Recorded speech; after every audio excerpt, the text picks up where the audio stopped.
और अब बात करेंगे, अखिलेश यादव ने ओम प्रकाश राजभर पर जमकर निशाना साधा है। अखिलेश ने ऐसा कहा है कि लगता है कि राजभर के अंदर किसी और दल की आत्मा आ गई है, उन्हें झाड़ फूंक की जरूरत है। अखिलेश ने चाचा शिवपाल को लेकर कहा है कि अगर चाचा को लगता है कि वो उनका सम्मान नहीं करते हैं तो मैं उन्हें आजाद करता हूं। चाचा शिवपाल का अपना दल है और वो अपने दल को मजबूत करे। पहले भी मैं चंदौली आया था, अगर आपको याद हो, और चंदौली इसलिए आए थे कि जिससे जो घटना हुई इसमें न्याय मिल जाए। समाजवादी पार्टी लगातार इसी तरह क्षेत्र में रहेगी और सदस्यता अभियान तेजी से हो, गांव-गांव तक चले और घरों तक पहुंचे।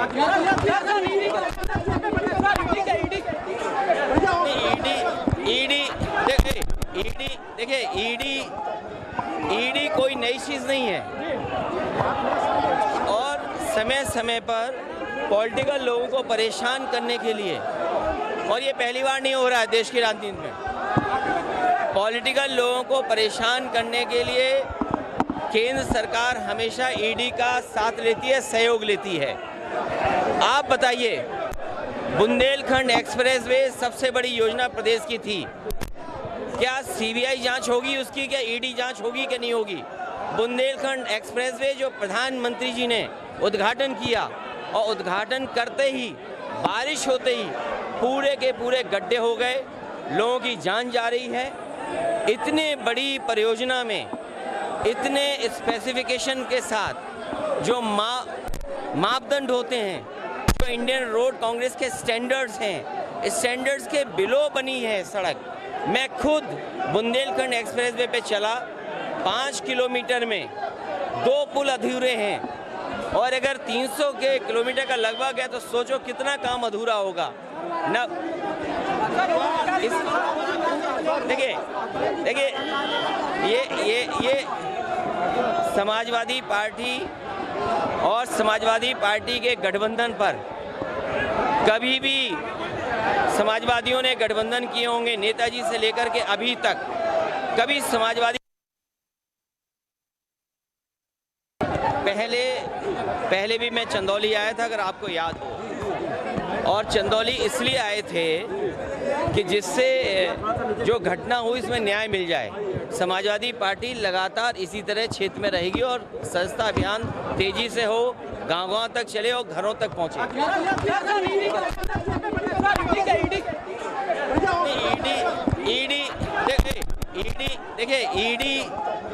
ईडी कोई नई चीज नहीं है और समय समय पर पॉलिटिकल लोगों को परेशान करने के लिए, और ये पहली बार नहीं हो रहा है देश की राजनीति में, पॉलिटिकल लोगों को परेशान करने के लिए केंद्र सरकार हमेशा ईडी का साथ लेती है, सहयोग लेती है। आप बताइए, बुंदेलखंड एक्सप्रेसवे सबसे बड़ी योजना प्रदेश की थी, क्या सीबीआई जांच होगी उसकी, क्या ईडी जांच होगी कि नहीं होगी? बुंदेलखंड एक्सप्रेसवे जो बीजेपी को खुश करेगा उसे सुरक्षा मिलेगी, बीजेपी को जो खुश रखेगा वो स्वतंत्र और आजाद घूमेगा। कावड़ियों का सम्मान होना चाहिए, वो धर्म का है और धर्म में बहस नहीं होनी चाहिए, धर्म में तर्क नहीं होना चाहिए। मैं धर्म में तर्क नहीं कर सकता, जो धर्म की मान्यताएं हैं मैं उसमें तर्क नहीं दे सकता हूँ, धर्म में तर्क नहीं दिया जा सकता। महंगाई के लिए आप क्या कहना चाहते हैं? महंगाई, बीजेपी को हटाओ महंगाई जाएगी, बीजेपी को हटाओ महंगाई जाएगी। और सबसे बड़ा सवाल ये है, आप तो बनारस के लोग हैं, भोले बाबा पे अगर दूध चढ़ाने जाएगा तो उसे भी टैक्स देना पड़ेगा। ये जो जीएसटी, भोले बाबा पर दूध चढ़ाने पर टैक्स अगर किसी ने लगाया तो बीजेपी ने टैक्स लगाया। जन्माष्टमी आ रही है तो दूध, दही, मक्खन पे टैक्स लगा दिया।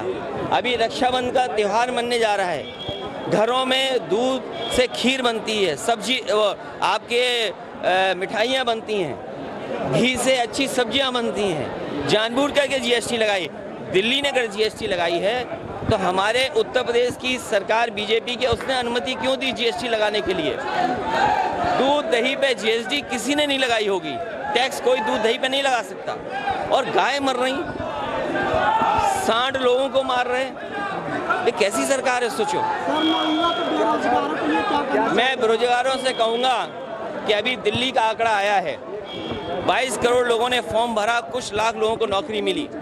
और जिस तरीके से अग्निवीर योजना बनी है, हम उसके विरोध में है, खिलाफत करते हैं। यही बनारस, यही चंदौली, यही गाजीपुर, यही जौनपुर, यही आजमगढ़ और यहाँ के पूर्वांचल के और पूरे उत्तर प्रदेश के लोगों की भागीदारी हमेशा फौज में ज़्यादा रही है। हमेशा फौज की सेवा करने का उनका सपना होता है, वर्दी पहनने का सपना होता है, देश की सीमा को सुरक्षा देने का उनका सपना है। लेकिन इस सपने को तोड़ने का काम वो कर रहा है तो भारतीय जनता पार्टी के लोग। और भारतीय जनता पार्टी के लोग वो लोग हैं जो सबसे पहले भाषण में बोलते हैं भारत माता की जय।